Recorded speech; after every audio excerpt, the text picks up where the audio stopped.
అవును, పేరేంటి మార్చి ఇప్పుడు అందరం వెంకి గోడ గోడ అని పిలుస్తారు కాదు అక్కడ సినిమా వెంకి గౌడ మనం మిస్ వెళ్ళారంటే వెంకి గౌడ నీరజ గౌడ అన్నారంట పాప ఆవిడ పాప మరి ఎంబారసింగ్ ఎక్సలెంట్.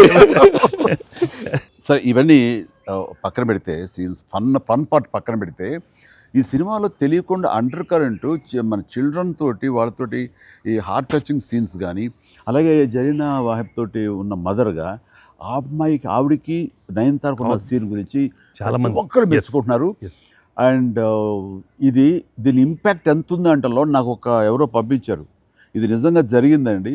3 నెలలు బట్టి డైవర్స్ ఇద్దామని చెప్పేసి ఒక ఫ్యామిలీ అనుకుంటున్న విడిపోదామని, ఈ సినిమా చూసిన తర్వాత విడివిడిగా వాళ్ళు తిరిగి మళ్ళీ ఫోన్ చేసుకుని మళ్ళీ కలిసిపోయి ఇలాంటివి అక్కర్లేదు అన్నారు. దానికి ప్రధానమైన కారణం ఏంటంటే మదర్ సెంటిమెంట్. మదర్ అంటుంది కదా, భార్యాభర్తలు ఏదైనా వాళ్ళకి డిస్ప్యూట్స్ ఉంటే వాళ్ళిద్దరి మధ్య వాళ్ళు తేల్చుకోవాలమ్మా, అంతేగాని మూడో వ్యక్తి యొక్క ప్రమేయం అనేది కరెక్ట్ ఉండకూడదు. అట్లాగా అన్నందుకు ఆ సీన్ నువ్వు రాసినందుకు hats off sir, thank you. And చాలా బాగుంది.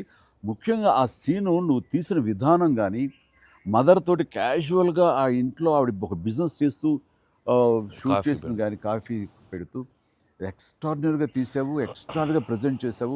అది నువ్వు ఏదైతే అనుకున్న సీన్ తీసావో అది అంతగా పెనిట్రేట్ అయిపోయింది.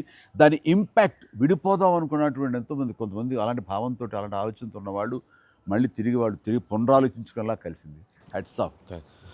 అందరు దాన్ని ఏదో కాఫీ సీన్ అంటున్నారు సార్. నాకు సడన్గా వచ్చే కాఫీ సీన్ ఎక్సలెంట్ అంటున్నారు. కాఫీ సీన్ అంటే అర్థం కాలే. కాఫీ సీన్ అంటే కాఫీ పెడుతూ అత్తా కోడలు మాట్లాడుకునే ప్రాస్పెక్టివే చాలా కొత్తగా ఉంది సార్. అది ఆడియన్స్ బాగా కనెక్ట్ అయ్యారు. అంటే అత్తా కోడలు అంటే గుర్రుగా చూసుకుంటూ సీరియస్గా చూసుకుంటూ జనరల్గా మనం చాలా ఫ్రెండ్లీ స్పేస్లో ఆవిడ చెప్పిన అంటే లేడీస్ ఇంట్లో ఫ్యామిలీకి రక్త సంబంధంకి ఎలా ఉంటారు, మొగుడితో ఎలా ఉంటారని ఒక చిన్న స్మాల్ డిఫరెన్స్ చెప్పింది కదా సార్. అది చాలా కనెక్టింగ్గా వెళ్ళింది. చాలా బాగా.